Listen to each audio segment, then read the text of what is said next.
The Call of Darkness in Paris.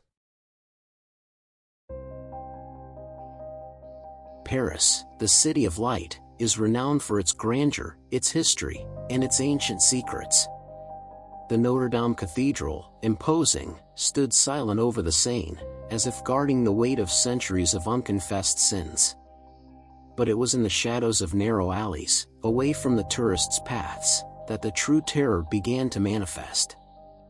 Henri, an exorcist priest, recognized by the Church for confronting evil in the darkest corners of the human soul, was summoned in the middle of the night. The letter came from the Archdiocese of Paris, sealed with urgency. The bishop's trembling handwriting hinted at the despair that could not be expressed in simple words. "They have returned, Father. The souls of the revolution cry for justice. And we fear what this may mean." Henri, already familiar with the unexplainable, was not easily shaken. But something in those words chilled him. Upon arriving in the city, he noticed that Paris seemed different. The usual bustle in the streets was absent. An unsettling silence hung over the city, as if Paris was holding its breath, waiting for something terrible. Henri headed towards the Hôtel de Ville, where rumors of possessions had intensified.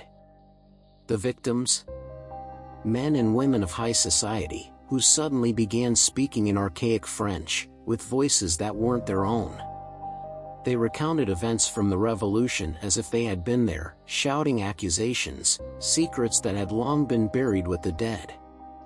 Among these restless spirits, legendary names emerged: Maximilien Robespierre, Danton, even Marie Antoinette. Fear swept through the streets of Paris, and Henri needed to understand why. On the first night, the priest went to the home of one of the victims, a young woman named Camille, daughter of one of France's most traditional families. Upon arrival, he found the house cloaked in darkness and cold, despite the summer heat in Paris.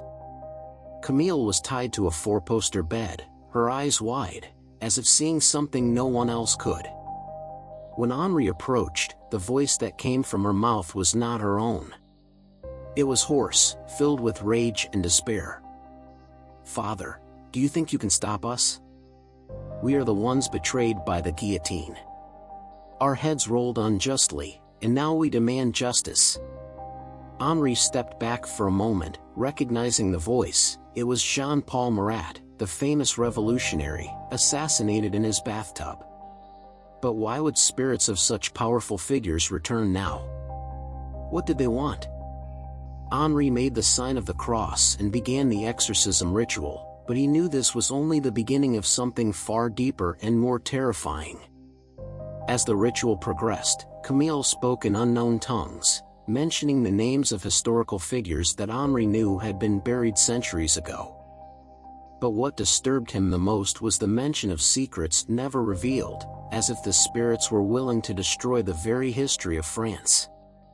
Something terrible was about to be unearthed in Paris. Henri realized that the city, once a symbol of revolution and freedom, now hid a much older evil, something the bishop feared, but that he was only just beginning to understand.